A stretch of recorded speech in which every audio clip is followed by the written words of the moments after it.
Okay, this is another video by Rotors by Scott. As you can see, Hygain 300. This is the Hygain 300. It's a worm drive rotator, and I've got it pointing on its side right now. The calibration says to set your distance between the cam and the one end of the rotation switch to a 1/16 of an inch, and you should be, well, it was 0, 0, 0, but I've turned it a little bit since then, so I'm going to turn it clockwise, and it is turning clockwise. You can see the needle climbing.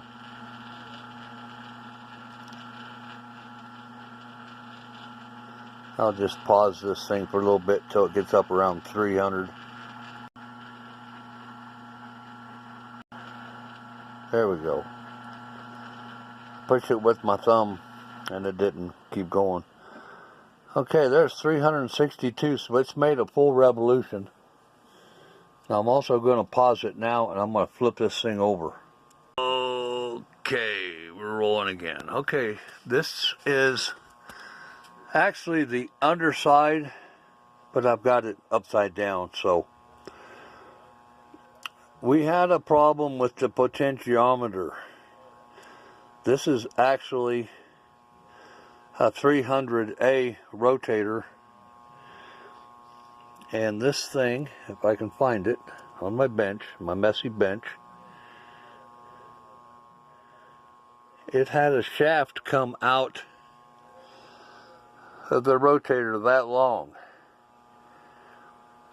And I've been trying all day to try to find a 3-turn, 1K ohm pot with a shaft that long. Now this plastic gear right here was pressed onto this shaft, and you can see that shaft's got 2 flat spots on it. I've been searching all day trying to find a gear for that thing so I could use this potentiometer that's a full round. Well, I decided to try my luck, and if you can see it, there's 2 flats on the side of that shaft. I put that shaft of that potentiometer in a vise, and I filed 2 flats on each side. I did manage to get this gear pulled off, and I got it fit on there. It's pretty tight, and it's calibrated.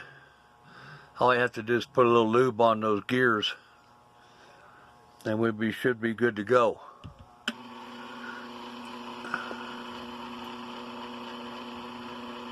It's lined up pretty good.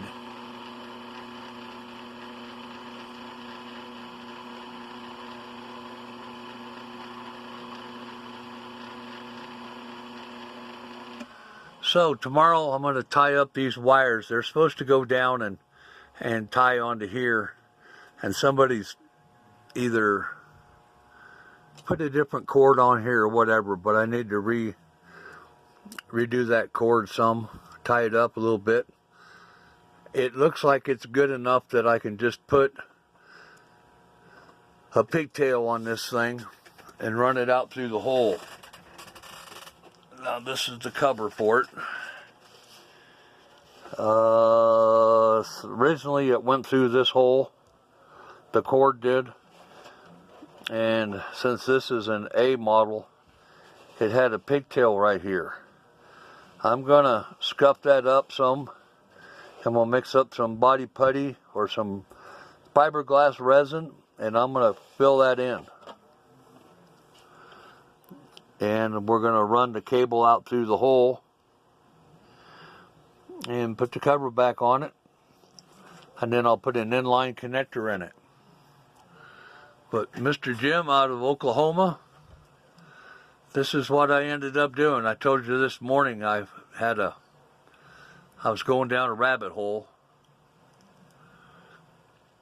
but I think we got it figured out. I'll tie them up, run a cable out through the hole, fill in the hole with some, like I said, some body matting and some resin, and put the end on it, and it should be good to go. I'll make another video after I get it all done. But Jim, I wanted to show you what I did. There's the new potentiometer and the gear, and the gear's on there pretty good. You got to pull that gear off with a little plumbing handle puller, like a battery post puller. You can't just pull it off. It's pretty tight on there.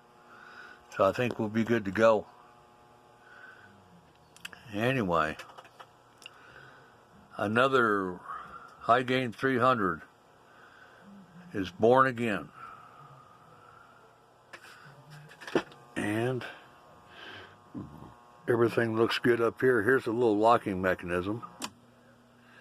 That little thing turns around there and catches a cog. That's all it does. And then it hits that side. A little solenoid pulls it in so it'll clear. Anyway, motor start cap. End of rotation switches all look pretty good. And that's your little lever that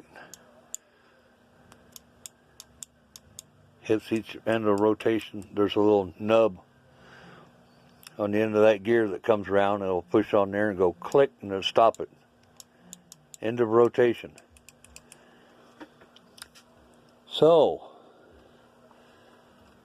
this is me.